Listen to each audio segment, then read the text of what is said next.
खास दिन इसलिए है कि आपकी परीक्षा में अब सिर्फ एक दिन का फासला है। आज 12 हो गया, कल 13, 13 के बाद 14 तारीख को आप लोग फाइनल करने जा रहे हैं।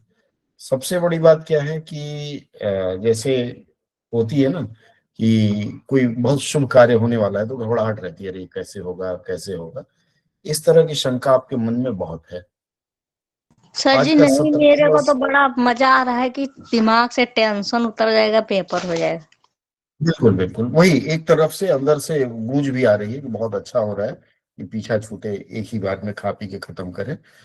देखिए, परीक्षा हॉल में जाने से पहले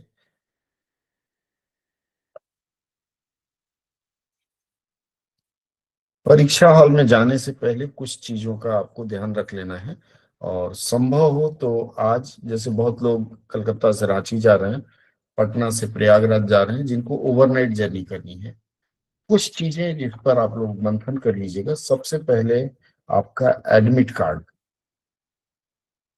कार्ड डाउनलोड किया है या नहीं किया आप लोगों ने? एडमिट कार्ड अगर नहीं किया है तो आज आप लोग एडमिट कार्ड डाउनलोड कर लेंगे। फर्स्ट काम आपको करना है, बाकी चीजों पर फिर मैं एक एक करके चर्चा करूंगा। पहला काम है आपको एडमिट कार्ड डाउनलोड कर लेना है। डाउनलोड करने के बाद आपको read instructions,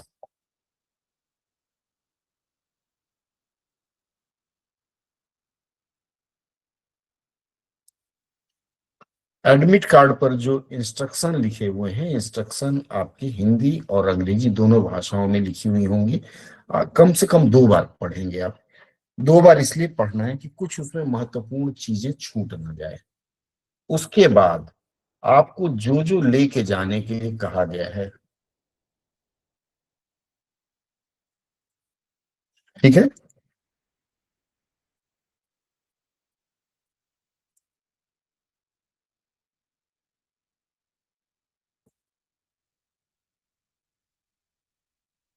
arrange for the things which are to be carried to the examination hall. जैसे आप देख लीजिएगा एडमिट कार्ड के साथ उसमें क्या क्या लिखा हुआ है। आइडेंटिकल फोटो मांगा है क्या आपको? आइडेंटिकल फोटो के अलावा आईडी प्रूफ में क्या मांगा है? जैसे रेलवे का था, आइडेंटिकल फोटो मांगा था, उसके अलावा उन्होंने वही प्रूफ मांगा था जो आपने उसमें लिखा था। अगर पैन डाला है तो पैन, आधार है तो आधार। इसको चेक कर लीजिएगा, चेकलिस्ट एक बना लीजिएगा, ठीक है।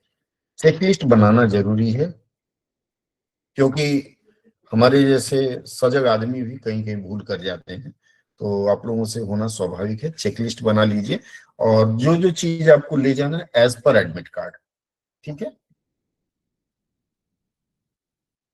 यह ले लीजिएगा आप लोग, क्योंकि वह बहुत जरूरी होगा। एडमिट कार्ड से इतर हट के अगर कुछ ले जाते हैं तो प्रॉब्लम रहेगी। आधार कार्ड हालांकि कहते हैं फोटोस्टेट चल जाता है, बट आधार का ओरिजिनल या कलर प्रिंट लेके जाइएगा।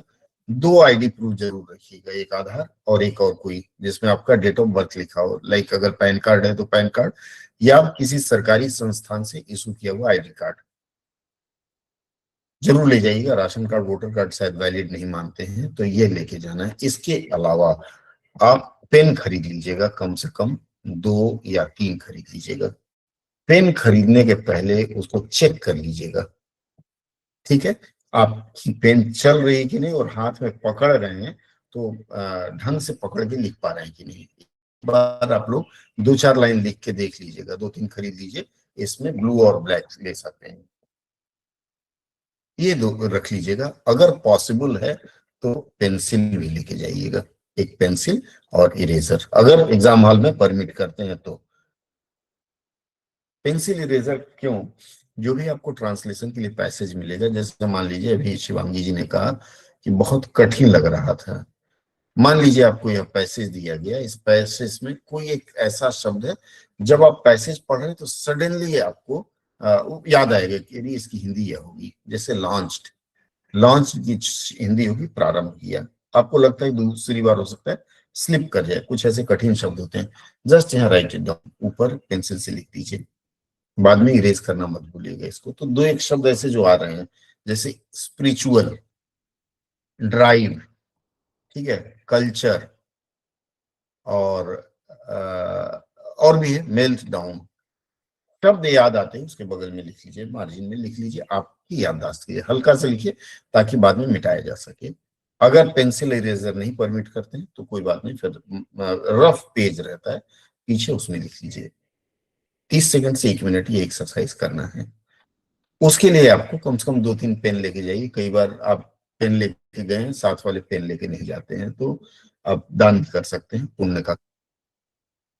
उसके बाद एग्जामिनेशन हॉल जहां भी है आपका एग्जाम हॉल, वहां एक दिन अगर 1 घंटा पहले पहुंच जाएंगे तो कोई दिक्कत नहीं होगी, ठीक है।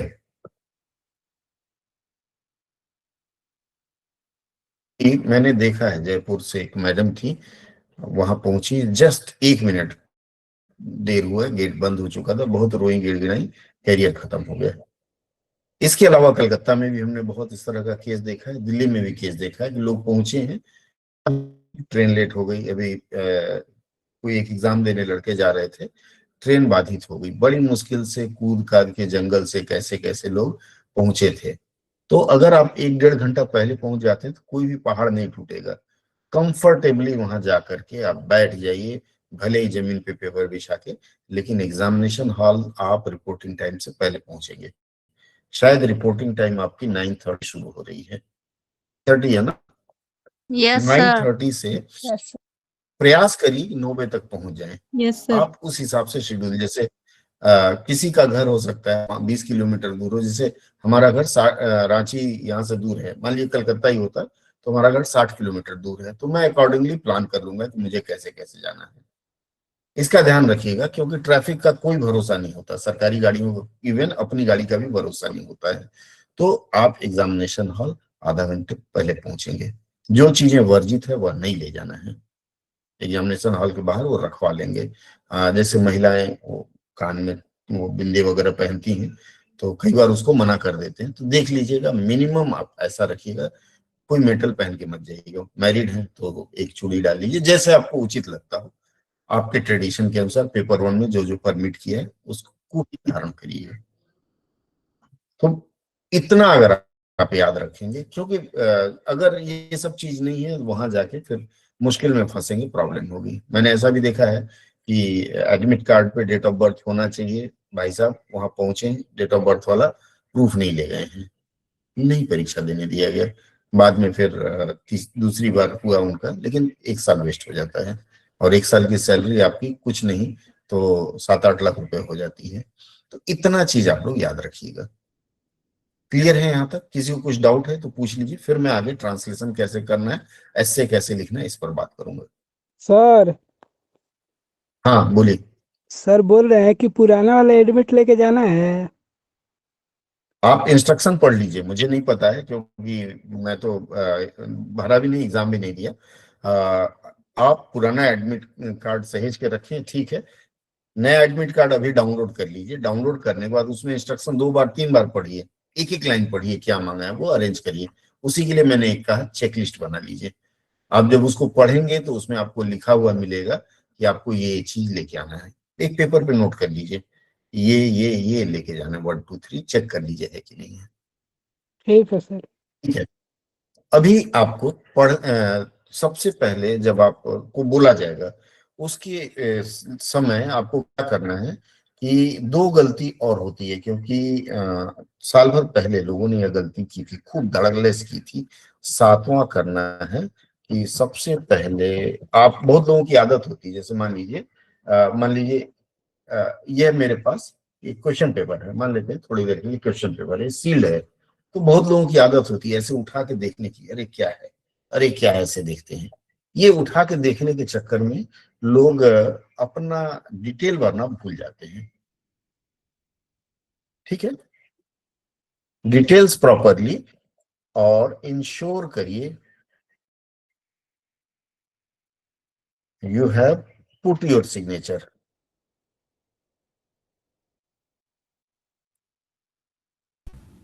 सब मेरे साथ हुआ था, मेरे सिग्नेचर की वजह से रिजेक्ट हो गया था। ध्यान रखिएगा इस बार। देखिए बहुत लोग हैं, मैं नाम नहीं लूंगा, बहुत लोग ऐसे हैं, जल्दीबाजी के कारण ये छूट जाता है, क्योंकि स्ट्रेस इतना ज्यादा रहेगा ना, आप भूल जाएंगे। रोल नंबर लिखते समय चेक करिएगा एक एक डिजिट। एडमिट कार्ड ऐसे रखिए, जैसे अगर मैं क्या करता हूँ ऐसे रख लेता हूँ, ये मेरा एडमिट कार्ड है, ये रोल नंबर दिख रहा है, और ये मैं एक एक डिजिट मिलाता जाऊंगा, 1 4 6 वैसे करके, या याद है तो, क्योंकि डबल चेक बाद में नहीं हो पाता है। तो आप अपना रोल नंबर अच्छे से चेक करेंगे, जो जो डाटा मांगा है एडमिट कार्ड से मिला करके उसको लिखेंगे, और सिग्नेचर का विशेष ध्यान रखना है। ऐसा ना हो कि इन्विजिलेटर के कॉलम में आप सिग्नेचर कर दें, तब भी गड़बड़ हो जाएगा। तो इंस्ट्रक्शन को, जो बुकलेट है उसका इंस्ट्रक्शन भी 2 बार पढ़ लीजिएगा क्या लिखा है। बहुत जैसे हमारे ऐसे जो कम समझदार लोग हैं, क्या करते हैं, अरे सब पढ़ा हुआ है, पिछली बार तो देखे आए थे, वहां गड़बड़ होती है। तो सिग्नेचर यह बहुत जरूरी होता है, ठीक है। यहां तक इंश्योर, क्योंकि आपका अटेंडेंस नहीं हुआ तो आप फिर भले ही बहुत अच्छा लिख लें, आपको पास नहीं माना जाएगा, तो वहां एक दिक्कत आती है। हर जगह इवन आपको इंश्योर करना है कि इन्विजिलेटर का सिग्नेचर हो रहा है जमा करते समय।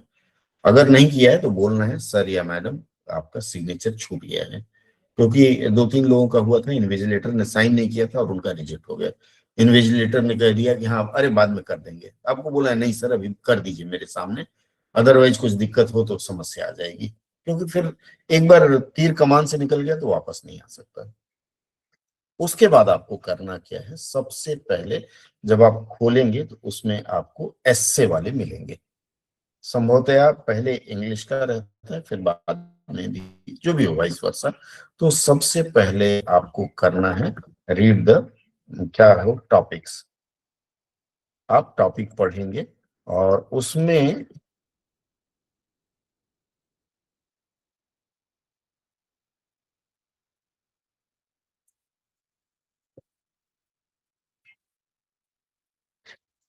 देखिए, जैसे मान लीजिए 4 टॉपिक आपको दिया गया, चारों टॉपिक में आप चारों पढ़ लीजिए, 1 मिनट समय लीजिए, एनालिसिस करिए कि इस पर मैं 10 पॉइंट लिख पाऊंगा या लिख पाऊंगी।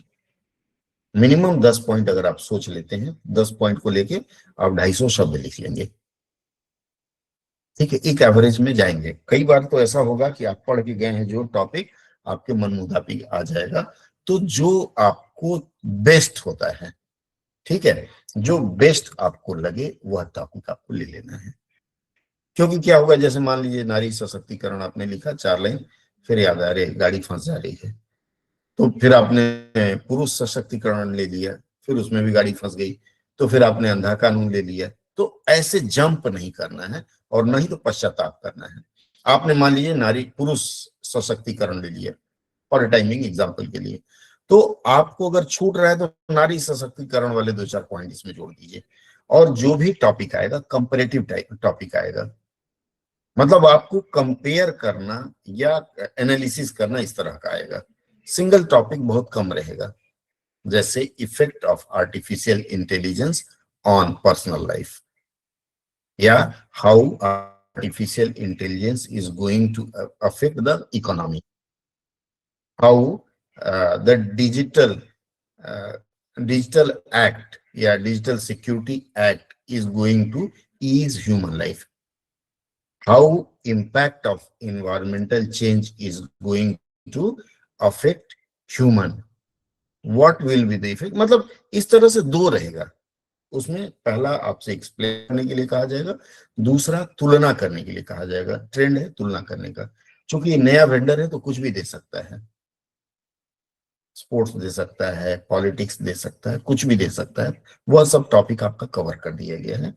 आप पहले पढ़ लीजिए। अगर आपको हिंदी, मतलब जो फर्स्ट पेज में है, मान लीजिए हिंदी है, आप कंफर्टेबल नहीं, गो टू अंग्रेजी वाला पोर्शन। आप अंग्रेजी वाला पोर्शन फिर कंफर्टेबली अगर पढ़ ले रहे हैं कि इसको हम अच्छा से लिख पाएंगे, स्टार्ट विथ इंग्लिश। सर, फिर हाँ बोलिए। निर्देश में एक चीज समझ में नहीं आ रही सर, थोड़ा सा क्लियरिफाई कर दीजिए आप। सर क्या? इसमें लिखा है कि जिन अभ्यर्थियों ने अपना पंजीकरण के दौरान अपना आधार सत्यापन नहीं कराया था, उन्हें परीक्षा शुरू होने से 2 घंटे पहले ही परीक्षा केंद्र पर रिपोर्ट करना होगा। हाँ, तो आधार बायोमेट्रिक आपने किया था, आधार सत्यापन किया था ओटीपी के माध्यम से। जी बहुत सर, ऐसे किया। लोग हैं जिनका आधार फॉर्म भरते समय नहीं किया था, ओटीपी आता है नहीं किया था, उनको वहां जाके आधार सत्यापन कराना होगा। इसीलिए मैंने कहा रिपोर्टिंग टाइम के घंटा भर पहले पहुंच जाइए। Okay sir. ठीक है, आधार कार्ड उधार कार्ड सब ले जाइए साथ में। क्लियर है? और कोई सेक्शन हो जो ना समझ में आ रहा हो? नहीं सर, अब तक तो जो डाउट था वो ठीक मैंने है, पूछ लिया सर। चलिए, ठीक है। टॉपिक आपको जो इंग्लिश अच्छा लगे इंग्लिश से शुरू करिए, हिंदी जिसमें कंफर्टेबल हो। स्टार्टिंग में ही अगर माइंड ब्लॉक हो जाएगा तो आगे आप नहीं कर पाएंगे। तो आप दोनों पढ़ लीजिए, हिंदी या इंग्लिश, जिसमें आप कंफर्टेबल हैं। जैसे रितिका जी हैं, इंग्लिश में बहुत कंफर्टेबल हैं, स्टार्ट विथ इंग्लिश। पिछली बार इन्होंने हिंदी से स्टार्ट किया था और गाड़ी फंसी थी। रितिका सुन रही हैं आप हमें? Yes sir. शायद नहीं है रितिका। हाँ, आपने हिंदी से शुरू किया था और गाड़ी फंसी थी ना? नहीं, मैंने इंग्लिश से शुरू किया था, हिंदी में फंस गई थी। अच्छा, ठीक है। तो इस बार माइंड ब्लॉक नहीं होना है, जो इजी लगे वहां से करना है। ठीक है, टॉपिक आपने लिखा और उसके बाद एक चीज याद रखना है, सबसे पहले आप काउंट करिएगा, काउंट योर वर्ड्स। जैसे आपने एक लाइन लिखा, एक लाइन में आपने 10 वर्ड लिखा, तो अकॉर्डिंगली आप लाइन चेक कर लीजिए, 30 लाइन है कि 26 लाइन है कि 29 लाइन है। आप कैलकुलेट कर लीजिए कि ऑन एन एवरेज एक पेज में मेरे इतने वर्ड हो जाएंगे। अकॉर्डिंगली बहुत ज्यादा मत लिखिएगा। कारण क्या है, बहुत ज्यादा लिखने में आप अपना टाइम वेस्ट कर रहे हैं, नंबर तो कटेगा ही कटेगा। चलो 10-20 ज्यादा लिख दिया तो कोई बड़ी बात नहीं है, 10-20-30, अधिकतम 50, लेकिन 50 भी बहुत हो जाता है। अधिकतम 50, उससे अधिक नहीं लिखना है। आप यह मत सोचिए कि मैंने 2.5 पेज में लिखा कि 3 पेज में लिखा। अगर मेरे जैसे आपकी लिखावट छोटी है तो थोड़ा फैला के लिखिए ताकि अधिक पेज भरे। और अगर बड़ी बड़ी है, जैसे हमारे जगजीवन जी लिखते हैं, बड़ी बड़ी है तो ऑब्वियस है आप ज्यादा लिखेंगे, क्योंकि एग्जामिनर वो वित्ता से आपके नंबर नहीं देते हैं, देखेंगे आपके में कुछ पढ़ने लायक रहेगा तभी देंगे। तो काउंट योर वर्ड्स। ठीक है, सर उसके बाद आप, हाँ बोलिए। सर जैसे काउंट वर्ड काउंट करते हैं उसमें का के की है ये सब भी काउंटिंग में आएंगे वर्ड या ये नहीं आते? सब होल होल वर्ड्स काउंट होंगे। Okay sir. और ये नहीं कि पूरा लिख के तब काउंट करें, आप एक एवरेज बना लीजिए कि 2 लाइन में मैंने 15 लिखा है, तो एवरेजली अगर मैं 20 लाइन लिखता हूं तो 300 हो जाएगा। ठीक है, उस हिसाब से करिएगा। क्लियर है? कोई और डाउट? ध्यान रखिएगा, अभी भी मैं बता रहा हूं, मैंने कई लोगों का, आप लोगों ने बीच में शेयर करना, मैंने कुछ लोगों का देखा कैसे लिखते हैं। जैसे मान लीजिए यह पेज है, एक मिनट,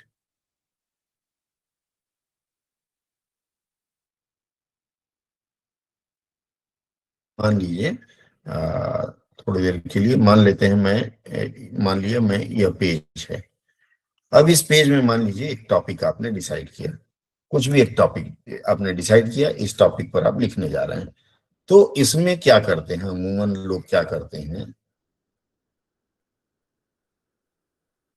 लोग क्या करेंगे, सबसे पहले यहां लिखते हैं इंट्रोडक्शन, फिर दूसरे नंबर प्लानिंग, फिर इवैल्यूएशन, कुछ भी, मतलब ऐसे एक वर्ड 5-6 खाका, मतलब हम इस पर लिखने जा रहे हैं। फिर यहां से ये शुरू करेंगे, फिर लिखेंगे इंट्रो, फिर लिखेंगे ये जो भी है इनका, ये लिखते चले जाएंगे। ठीक है, उसके बाद फिर दूसरा वाले लिखेंगे। यह आदत, ये जो एडवांस में 8 लाइन 10 टॉपिक लिखना है, ये नहीं लिखना है। दूसरी बात, यह जो इंट्रोडक्शन ऐसे करके लिखना है, इंट्रोडक्शन नहीं लिखना है। सामने वाला समझ जाएगा कि आपको यह काम नहीं करना है, वो समझ जाएगा कि बच्चा क्या करना चाह रहा है। तो इसको मैं रेड कलर से मार्क कर देता हूं, ये काम नहीं करना है, ये रेड लाइन है, ऐसा नहीं करना है। ठीक है, अगर ऐसी आदत है तो उसको सुधार लीजिएगा, वहां तक ना जाए। हालांकि अभ्यास के दौरान हमने आपको बहुत अच्छे से यह सब स्पष्ट करा दिया था। ठीक है, लास्ट में जो कंक्लूजन पार्ट है, कंक्लूजन में अक्सर हम लोग क्या लिखते हैं, अभी भी आप लोग लिख रहे हैं कि कंक्लूजन में सो वी कैन से, ऐसा कंक्लूजन मत दीजिएगा। ठीक है, हम कह सकते हैं, आपको कोई हाइपोथेसिस या कुछ प्रमाण करने के लिए नहीं दिया है, तो हम कह सकते हैं। ये थोड़े पूछा जा रहा है आपसे कि आपको कहना क्या है। आप जैसे मान लीजिए बेरोजगारी, अंत में लास्ट में समापन में आप लिख सकते हैं कि बेरोजगारी मनुष्य जीवन के लिए बहुत ही कष्टदायक समय होता है, और यह मान सकते हैं कि बेरोजगारी हटी दुनिया बसी। जो एक मजाक वाली लाइन भी लिख सकते हैं, बहुत ज्यादा नहीं। तो सर इस तरह की चीजें अवॉइड करिएगा। बोले सर आता वर्ड भी नहीं लिख सकते हैं ना? आता है मतलब क्या लिखना चाह रही हैं? जैसे सर आता बेरोजगारी एक विकट समस्या, ऐसा करके भी नहीं लिख सकते ना? नहीं, आप जैसे हाइपोथेसिस होती है कि एक घोड़े के 4 कान हैं और गधे के बिल्कुल नहीं है, तो 2 कान घोड़े का गधे को दे दिया, इसका मतलब गधा घोड़ा बराबर हो गया। मुख्यतः गणित में होता है, एक कोण 90 अंश का है, दूसरा 95 का है, तो तीसरा कितना होगा।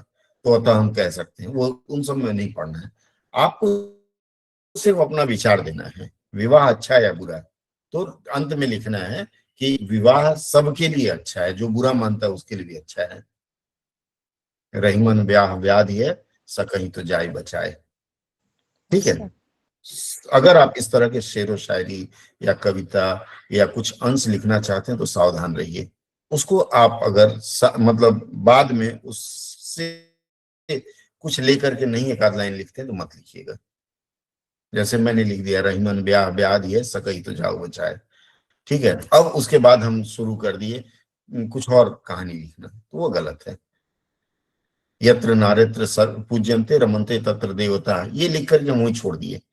अरे भाई, कोई मेहमान आया तो उसके बारे में तुमको देना पड़ेगा ना। एक आध लाइन लिख दीजिए कि हाँ, मनुस्मृति में ऐसी बात कही गई है, यह ऊपर की बात मनुस्मृति में कही गई। रामधारी सिंह दिनकर जी ने कहा है, हाँ, न्यायार्थ अपने बंधु को भी दंड देना धर्म है। अतः इस तरह से ऐसे शुरुआत आप कर सकते हैं, बट खाली उसको लाके छोड़ मत दीजिए। क्लियर है? इसके बाद अब हम आते हैं अनुवाद की तरफ। निबंध में कोई डाउट है? क्योंकि छोटी छोटी बात लास्ट तक आपको याद रखना है। अभी निबंध में मैडम ने कहा, शिवांगी जी ने, कि इस एक लाइन को करने में, एक पैसेज को करने में इनको 1 घंटा से ऊपर लग गया। देखिए, एग्जामिनेशन हॉल में भी आपको 1 घंटा लग सकता है, थोड़ी सी सावधानी बरतिए। क्या मैंने कहा है, पहले पूरा पढ़ लीजिए, इतना ही तो है, पूरा पढ़ लीजिए क्या कहता है। जानबूझ करके मैंने ऐसा दिया था ताकि आप 2 शिफ्ट में कर पाए। 15 लाइन रहता है, देखिए 1 2 3 4 5 6 7 8 9 10 11 12 13 14 15, 15 यहाँ खत्म होता है। मान के चलिए यहाँ आपकी 15 पंक्तियां खत्म हुई। इन 15 पंक्तियों को आप पढ़ लीजिए। पढ़ने के बाद आपके मन में क्या समझ में आता है, वहां से आप शुरू करिए। जैसे मैं पढ़ता हूँ, पढ़ना जरूरी है, नहीं तो कुछ छूट जाएगा। The Swadesh Darshan scheme launched by India's ministry of tourism aims to develop thematic tourist circuit like rural, Himalayan, coastal and Buddhist to boost tourism, create job and promote cultural heritage through planning infrastructure। यह passage पढ़ के मेरे समझ में आ रहा है कि भारत सरकार एक स्वदेश दर्शन योजना लेकर के आई है। इस स्वदेश दर्शन योजना का जो उद्देश्य है वह क्या है, उससे क्या बढ़ेगा, टूरिज्म बढ़ेगी, नौकरी बढ़ेगा, और कल्चरल हेरिटेज को भी हम, कल्चरल हेरिटेज सांस्कृतिक विरासत को भी हम प्रचार प्रसार कर सकते हैं, उसका प्रचार प्रसार कर सकते हैं। ठीक है, आवाज आ रही है ना? जी सर। इसके माध्यम से थ्रू प्लान्ड इंफ्रास्ट्रक्चर। प्लान का मतलब यहाँ सुनियोजित, योजित। हाँ बोलिए।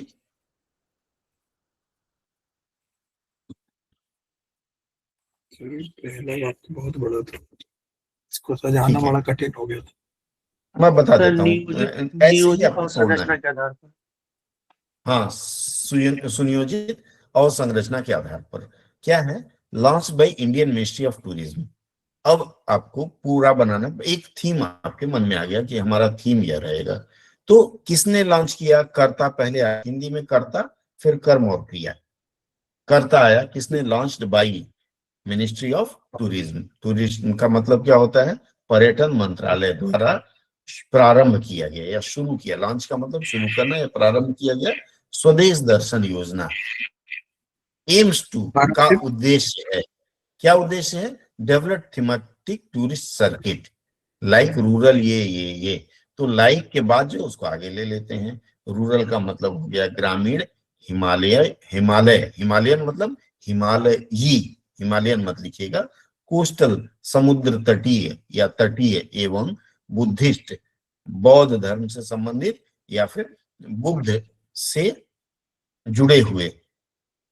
थीमेटिक टूरिस्ट सर्किट, टूरिस्ट का मतलब पर्यटक होता है, सर्किट का मतलब क्षेत्र कर सकते हैं, नहीं आ रहा है तो पर्यटक सर्किट, पर्यटन सर्किट का विकास करना है जिससे टूरिज्म ये इसके आधार पर होगा। ये मन में एक संरचना आपके क्या बोले उसको लिखिए जी। सर सर्किट का क्या बोले? सर्किट का मतलब क्षेत्र होता है। अगर आप सर्किट नहीं लिख पाती हैं, एक मिनट, सर्किट अगर आप नहीं लिख पाती हैं तो बेहतर रहेगा कि क्षेत्र लिख दीजिए या सर्किट ही लिख दीजिए, ठीक है ना? सर यहाँ थीमेटिक नहीं समझ आ रहा। थीमेटिक, थीम क्या होता है? वो जिस पर आधारित है, विषय वस्तु, जिस पर आधारित है विषय वस्तु। नहीं, थीमेटिक का मतलब अब मान लीजिए दृश्य परक लिख दीजिए, नहीं समझ में आ रहा है तो कुछ ना कुछ लिखना है। इसमें विषय सबसे वस्तु बड़ी सही बात है क्या करें, विषय वस्तु सही है सर। लिख सकते हैं। मैंने क्या कहा, आपको मिलान करना है। जो आप सेंटेंस लिख रहे हैं, मैं एक सेंटेंस कोई किसी ने अभी, मैंने उस दिन 3 लाइन छोड़ा था और मैंने कहा था इस पर आप लोग लिख करके दीजिए, तो 2-3 लोगों ने लिख के दिया था और मुझे लगता है कि मुझे नहीं लाभ दिखा उसका। एक मिनट देख लेता हूं, मैं एक बता देता हूं। देखिए, आपका जो अनुवाद है ना, वह यह नहीं लगना चाहिए कि आप मशीनी अनुवाद कर रहे हैं। मशीनी अनुवाद का एक प्रारूप मैं दिखा रहा हूं। आप में से 3-4 लोगों ने भेजा था, मैंने कोई कमेंट नहीं किया। मैंने कहा लाइव क्लास में मैं आपसे बात करूंगा तब कहूंगा। कहाँ गया। देखिए, ये लिखा है किसी बच्चे ने, यह आपको चुनौती देता है और इस तरह आप में बदलाव लाता है जिसकी आपने उम्मीद न की हो। 100% मशीनी अनुवाद है, बेशक आपने खुद किया हो। सेम लाइन दूसरे ने किया है, यह आपको चुनौती देता है और आपका उस तरीके से वृद्धि करता है जिससे आप कभी आशा नहीं करते थे। तीसरा, यह आपको चुनौती देती है और आपको उन तरीकों से आगे बढ़ने का अवसर प्रदान करती है जिनकी आपने कभी कल्पना भी नहीं की होती।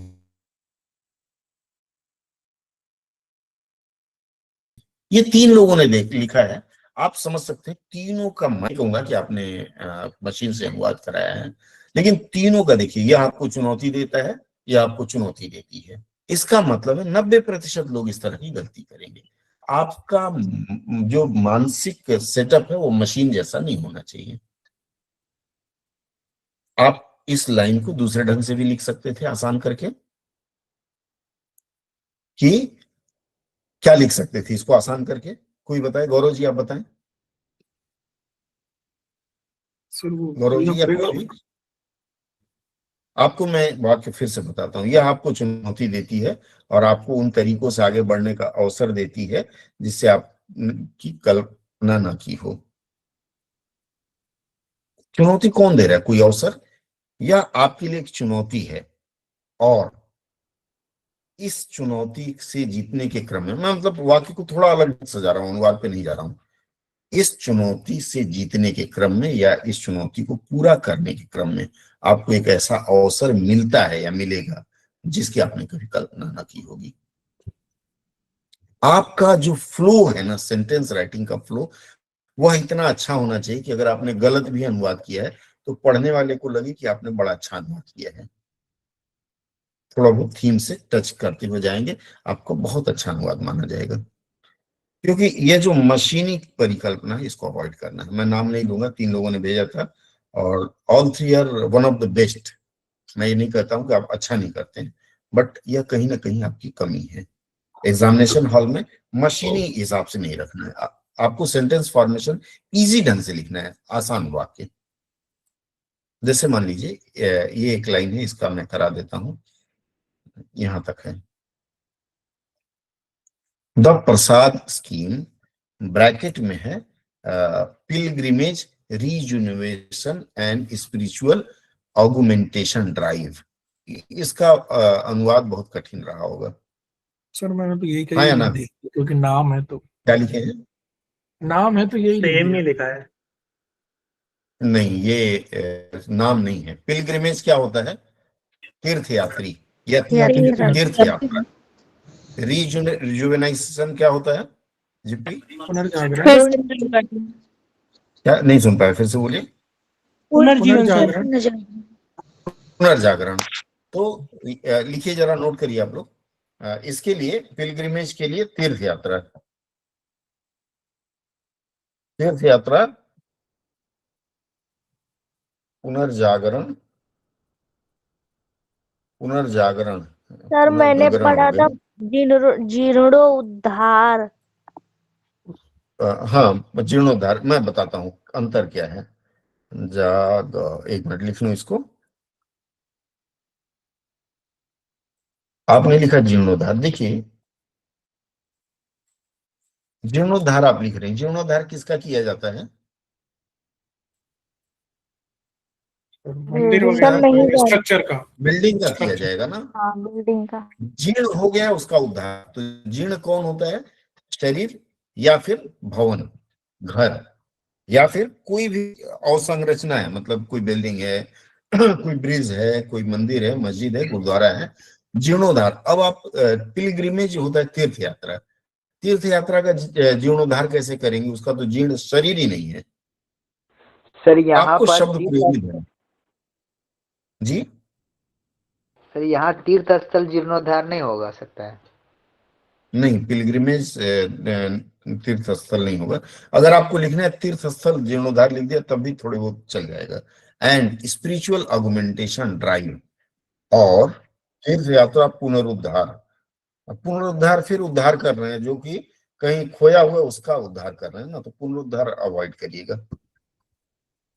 पुनरुद्धार, जीर्णोद्धार या तीर्थ स्थल के लिए आप कर लीजिए, चलेगा। ठीक है। एंड के लिए और लिख लीजिए। जैसे मेरी बुरी आदत है, मैं तथा लिखता हूं, दोनों एक है, जो भी पसंद आए। तथा स्पिरिचुअल क्या होता है? स्पिरिचुअल धार्मिक आध्यात्मिक आध्यात्मिक या आध्यात्मिक? आध्यात्मिक, वेरी गुड। आध्यात्मिक। आध्यात्मिक आ से शुरू होता है, और नहीं होता है। ऑगुमेंटेशन ड्राइव। ऑगुमेंटेशन का क्या होगा? शुरुआत करना सर। संवर्धन होता है। क्या? संवर्धन। संवर्धन होगा। आध्यात्मिक संवर्धन होगा, देख लेते हैं। हाँ, डिक्शनरी वगैरह तो आप लोग नहीं देखे होंगे ना, ऑनलाइन ऑफलाइन कुछ? नहीं सर।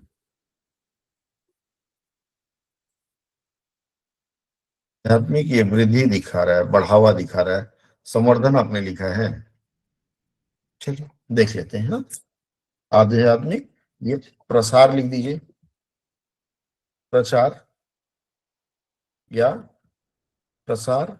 आपने संवर्धन लिखा है, संवर्धन। यह प्रचार प्रसार जो है, यह प्रचार प्रसार भाव के आधार पर हमने लिया। आध्यात्मिक एवं विरासत संवर्धन, ठीक है। आप सही लिखे हैं, चल जाएगा। ठीक है। ड्राइव का मतलब?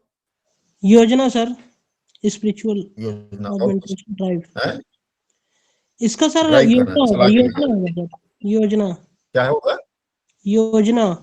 योजना। कार्यक्रम लिख लीजिए, कार्यक्रम आध्यात्मिक लिख लीजिए। संवर्धन योजना सर। योजना प्लान होता है ना, कार्यक्रम लिख लीजिए। अगर आप वहां लिख गए तो ज्यादा टेंशन मत लीजिए, मेरे हिसाब से कार्यक्रम होगा। ओके जैसे सर। अवेयरनेस ड्राइव, ठीक है, अवेयरनेस जागरूकता अभियान, जनरली अभियान कहा जाता है। ठीक है, अभियान नहीं याद है, कार्यक्रम लिख लीजिए। ठीक है। इज ए गवर्नमेंटल इनिशिएटिव, ठीक है, ये हो गया, आपने लिख दिया। प्रसाद योजना, प्रसाद स्कीम, इसका मतलब है प्रसाद योजना। आप देख रहे होंगे, आप कहीं का भी प्रसाद मंगा लीजिए। अभी हमारे कलकत्ता में चल रहा है, जगन्नाथपुरी की जगह दीघा में एक मंदिर बना है इनका, भगवान जगन्नाथ जी का, तो वहां का घर घर लोग प्रसाद पहुंचा रहे हैं। प्रसाद योजना, इसको आपने लिख दिया ब्रैकेट में।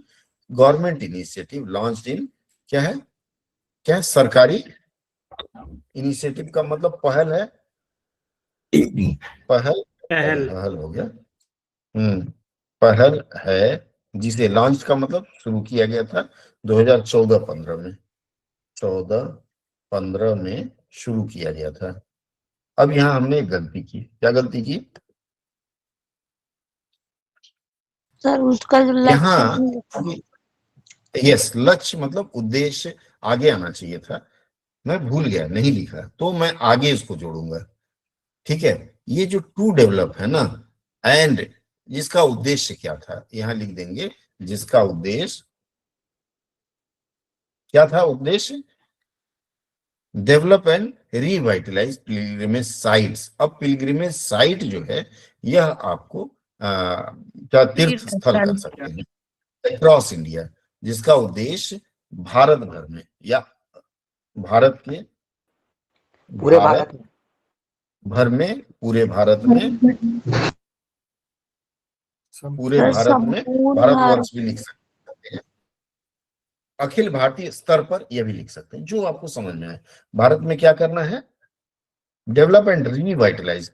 यहाँ आप जीर्णोद्धार का प्रयोग कर रहे हैं, वह कर सकते हैं, पुनरुद्धार कर सकते हैं, या फिर से जीवंत करना। ठीक है, पिलग्रिमेज साइट्स क्या लिखेंगे? मैंने लिखा विकसित एवं पुनर्जागरण। स्पष्ट नहीं हो पाया, फिर से बोलिए। धार्मिक स्थानों को विकसित एवं पुनर्जागरण, विकास और पुनर्जागरण, जी। पुनर्जागरण करना है। हालांकि अगर जहां मैंने गलती की थी, जिसका उद्देश्य, चूंकि मुझे लगाना पड़ा, अब देखिए ये फ्लो, मेरा वाक्य का फ्लो देखिए सही जा रहा है, तो थोड़ी सी आप स्लिप कर गए तब भी कोई दिक्कत नहीं, अन्यथा होना चाहिए था कि ये वाला जो पोर्शन है पुनर्जागरण के लिए, यह जो पोर्शन है इसको हम यहां ले आते। एक मिनट, जैसे इसको मैं यहां ले आता, मैं इसको ऐसा लिखा, इसको यहां से मैं शुरू कर सकता था। ठीक है, या बीच में बोलिए आप कैसे लिखे हैं गौरव जी? इसको लिखा मैं प्रसाद, फिर ये पूरा फुल फॉर्म, योजना सरकार द्वारा संपूर्ण भारत में धार्मिक स्थानों को विकसित एवं पुनर्जीवित करने हेतु 2014-15 में प्रारंभ की गई। बहुत सुंदर। ठीक है, आप तीनों रूप में लिख सकते हैं। हमेशा ध्यान रखिएगा कि आपकी वाक्य संरचना अगर कोई भी पढ़े, क्योंकि अमूमन जो परीक्षक होते हैं, आप हर बार तो मिलाएंगे नहीं, सामने आपका एक पैसेज रख लेते हैं और उससे आपका देखते हैं कि आपका कितना मिल रहा है, उसके आधार पर मार्किंग होती है। स्पेलिंग मिस्टेक अंडरलाइन कर देंगे, या फिर सेंटेंस का कुछ गड़बड़ है अंडरलाइन कर देंगे और आगे बढ़ जाएंगे, फिर एक कंसोलिडेटेड मार्क्स दे देते हैं। भाव मिलाने का प्रयास करिएगा। मुझे पता है आप टेंस के साथ चलेंगे, वॉइस के साथ चलेंगे, भाव मिला के चलिएगा। तो पहली वाली लाइन 3 तरीके से लिखी तो भी सही नहीं हो पाई, हालांकि एक रफली बना लिया था। अब हुई कि नहीं हुई? हाँ बोलिए। ट्रांसलेशन गौरव जी कंप्लीट करें। 1 मिनट दिनेश जी। गौरव जी, अब हो पाएगी कि नहीं हो पाएगी जो मैंने कलर मार्जिन कर दिया है? गौरव जी। जी सर इसमें ये कंफ्यूजन हो रहा था, वस्तु आधारित पर्यटन व्रत, ये वाली को कहाँ जोड़ना है? किसको? जैसे मैंने लिखा था भारत के पर्यटन मंत्रालय द्वारा, और मैं तो इसको नीतिगत लिख दिया था, अभी वो शब्द सही पता चला। अधोसंरचना के माध्यम से वस्तु आधारित पर्यटन व्रत नहीं है ना, सर्किट, ये तो स्वदेश दर्शन योजना शुरू किया गया है, जिसका उद्देश्य क्या करना है, थीमेटिक टूरिज्म। थीम क्या होता है ना, दृश्य आधारित होता है, जनरली थीम होता है। जैसे शादी ब्याह में लड़कियां कहती हैं कि अच्छा आज का थीम रहेगा सारेगामापा नहीं, ठीक है, उसके आधार पर थीमेटिक आप लिख सकते हैं। हाँ ठीक है, रूरल हिमालय ये, ताकि हिमालयन और इसके लिए इसको बुद्ध को पर्यटन को बढ़ावा बौद्ध देने, नौकरी सृजन एवं सांस्कृतिक धरोहरों का प्रचार के लक्ष्य कर स्वदेश दर्शन योजना की शुरुआत की। बस हो गया। ठीक है, बहुत आसान है हिंदी चलेगा ना भाषा, सर ये? कोई कठिनाई नहीं। हाँ एकदम चलेगा। ठीक है, मैं आगे बढ़ता हूँ। चूंकि अनुवाद का टिप आपको ज्यादा बताना जरूरी है, यह अभ्यास के लिए मैंने छोड़ा, किसी ने दिया नहीं तो मैं भी कुछ बोला नहीं, क्योंकि आप लोग व्यस्त हैं इससे रिफाइन करने में। ठीक है, इसी तरह से आप लोग बनाते जाइएगा। यह ना हो कि सोचने में ही समय निकल जाए। आपका टारगेट है 18 मिनट, 30 मिनट है, लेकिन आपको 18 मिनट में सोच समझ के लिख लेना है। बहुत बच्चों का मैं देखा हूं कटिंग करते हैं। कटिंग करेंगे, क्या करेंगे, मान लीजिए प्रसाद है तो इसको कटिंग ऐसे कर देंगे ना जैसे लगेगा हाथी घोड़ा या पालकी बना रहे हो। ऐसा नहीं करना। आपको कटिंग करना है अगर, तो आप इसमें 2 अंडरलाइन कर लीजिए, काफी है, उसको 2 उससे कर दीजिए। कुछ भी कट करना है, जैसे मैं यहाँ दिखाता हूँ डबल स्ट्राइक थ्रू, आपको कट करना है तो आप ऐसे कट कर दीजिए। ये देख रहे हैं ना, ऐसे कट कर दिए, ये साफ सुथरा लग रहा है। ठीक है, आप कभी भी भूल कर भी आप जो आप लोगों ने देखा होगा अपनी कॉपी में, मैं क्या बताऊं, तो आप लोग इस तरह की गलती ना करें, कटिंग अवॉइड करेंगे। और कई बार क्या होता है, पूरी लाइन पूरी लिखी फिर काट दी फिर नीचे, वहां गलती हो जाती है, वहां नंबर कम मिलता है। याद रहेगा ये? सर हाँ जैसे सर ट्रांसलेशन करते वक्त, जैसे ट्रांसलेशन करते हैं तो तत्क्षण वो शब्द प्राय नहीं आ पाते हैं, तो मन में बहुत सारे ऐसे शब्द आते हैं, तो ये रखने में प्रॉब्लम होती है कि कौन सा यहाँ रखे भाव के अनुसार। उस सिचुएशन में बड़ा मुश्किल हो जाता है रखना सर। तो अगर ये पेंसिल यूज करिए, ऐसी परिस्थिति में पेंसिल यूज करिए। Okay sir. वो शब्द आप पेंसिल से लिख लीजिए, 2-3 शब्द जो आ रहा है। जी सर। ठीक है, जल्दी से पढ़ लीजिए, जो सुटेबल लगे वो लिख के निकल जाइए, जैसे सर अभी बाकी मिटा ड्राइव दीजिए। योजना में मैं बता रहा था कि योजना आपने कहा कार्यक्रम, तो ऐसे भाव के हाँ अनुसार हमें बड़ा मुश्किल हो जाता है फिर चूज करने में कि कोई कौन सा बात नहीं, शब्द हो यहाँ जाएगा, यहाँ आप वहां बैठिएगा सब कर लेंगे। ठीक है, आप उसका स्ट्रेस मत लीजिए। आपको बहुत ज्यादा शब्दों में दिक्कत है, 3 शब्द लिख लीजिए, आपको जो सुटेबल लगे उसको रख के बाकी मिटा दीजिए। इसलिए मैंने कहा पेंसिल यूज करिए, मुझे नहीं लगता पेंसिल मना करेगा कोई। Okay sir. ठीक है, यह हो गया आपका इंग्लिश से हिंदी करने का। एक चीज ध्यान रखिएगा कि इंग्लिश से हिंदी करने में अगर आपका वॉइस का ध्यान रखिएगा, वॉइस, सॉरी, अगर यह वॉइस है, वॉइस का ध्यान इसलिए रखना है कि अगर यह पैसिव वॉइस में है, बहुत ज्यादा पैसिव नहीं है, तो इसका जो अनुवाद करेंगे वह भी पैसिव में रखने का प्रयास करिएगा। कई बार क्या होता है कि पैसिव जो हम लिख रहे हैं उससे कंफ्यूजन होने का डर रहता है। जैसे मैंने आप लोगों को बताया था, the kidnapped boy was rescued by the police. ठीक है, पुलिस, इसका अनुवाद क्या होगा? पहला अनुवाद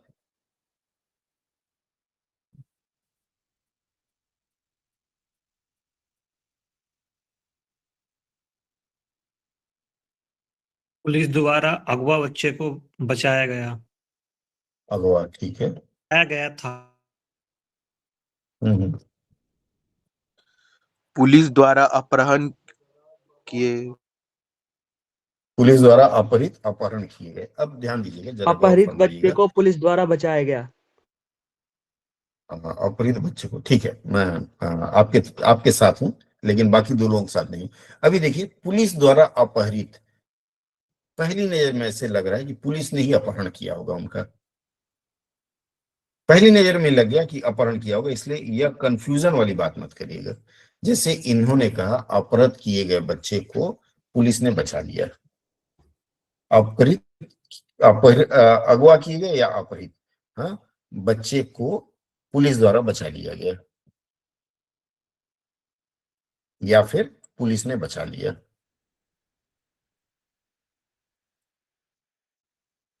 ध्यान दीजिए, इन दोनों वाक्यों का फैशन आप देखिए, तो पहला जो वाक्य है, हालांकि सही है, आप अपने हिसाब से सही है, लेकिन कंफ्यूजन हो जाएगी। इसलिए ऐसा वाक्य, मतलब ये पैसिव वॉइस में है, नहीं लिख करके पुलिस ने, आप यहाँ पुलिस ने अपहृत बच्चे को बचा लिया, पुलिस ने अपहृत बच्चे को बचा लिया, तो ये पैसिव को आप एक्टिव फॉर्म में लिख देंगे, कोई अपराध नहीं होगा। क्लियर है? इसका ध्यान रखना। दूसरी चीज क्या होता है, जो वाक्य है आपका कॉमा इन्वर्टेड कॉमा में रहेगा, राजा ने कहा,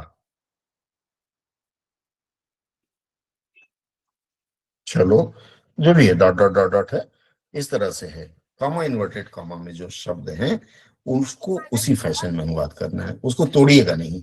डायरेक्ट स्पीच में हिंदी या अंग्रेजी में, दोनों में। इनडायरेक्ट स्पीच में राजा ने कहा चलो गोली चलाओ, तो राजा ने गोली चलाने का आदेश दिया, इस तरह अनुवाद न करें। जैसे राजा ने कहा गोली चलाओ, मान लीजिए इसमें आदेश है, तो आप यह मत लिख दीजिएगा कि राजा ऑर्डर टू फायर, ये गलत हो जाएगा। आप इसको ऐसे ही लिखिएगा, राजा सेड, उसके बाद फायर। ठीक है, इतना कर लेंगे तो आपके सफलता में 4 चांद लग जाएगा। याद रहेगा इतना? अगर आपको लगता है आप को कहीं कंफ्यूजन हो रही है, आप पैसेज अनुवाद करके भेजिए हमें, मैं कर दूंगा। बट अभी कल का दिन एकदम आराम करिए, खूब चैन से सो जाइए, घोड़े बेच करके अपनी सारी सामग्री इकट्ठा कीजिए, आराम से वहां जाइए। वहां पहुंच के कुछ पढ़ने की जरूरत नहीं, फिल्मी गाने सुनिए, ज्यादा अच्छा रहेगा। मन को रिलैक्स मोड में भी डाल दीजिए, कोई पढ़ना लिखना नहीं है। ठीक है, बस मेरी तरफ से आपके लिए इतना ही सुझाव है।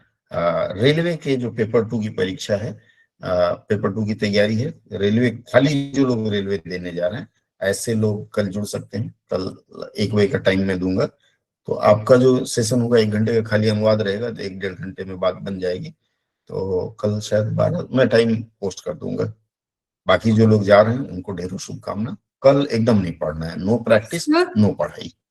हाँ बोलिए सर। अगर ये आता है कि किसी मिनिस्टर ने बोला है कि इस योजना के अंतर्गत इतने स्टेशंस बन गए हैं या जो भी काम होना था वो हुआ है, तो उसको हमें कैसे लिखना है? तो वो आई मीन मिनिस्टर ने बोला है तो the minister has said, sir उसके बाद उसको पास्ट वाली सेंटेंस में बनाकर लिखना है या फिर वो प्रेजेंट में कि इतने स्टेशन? कोई सेंटेंस हो तो दीजिए, मैं बता पाऊंगा। सर फिर कल था रेलवे मिनिस्टर, ऐसे था, रेलवे मंत्री ने बताया कि 1000 से ज्यादा स्टेशन अब तक बन चुके हैं, इस तरीके से था कुछ। हाँ, तो रेलवे मिनिस्टर ने बताया कि कॉमा इन्वर्टेड कॉमा में नहीं है, तो the railway minister said that more than 150 stations have been renovated till now, या till now more than इतना, वो कहीं कॉमा इन्वर्टेड कॉमा नहीं तो नहीं लेना है। ओके सर, सेंटेंस इस फैशन में उसी फैशन में चलेगा। ठीक है, चलिए और कुछ? No sir.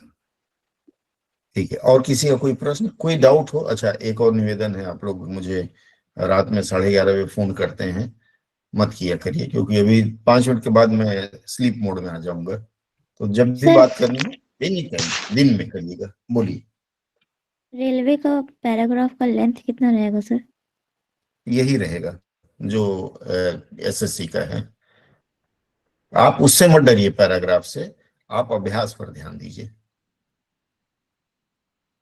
सर जिन लोगों का रेलवे का नहीं है और उनका एसएससी वाला हो जाएगा परसों, तो लोगों को आगे कंटिन्यू करना है क्लास। देखिए, आपका जो रिचार्ज पैक है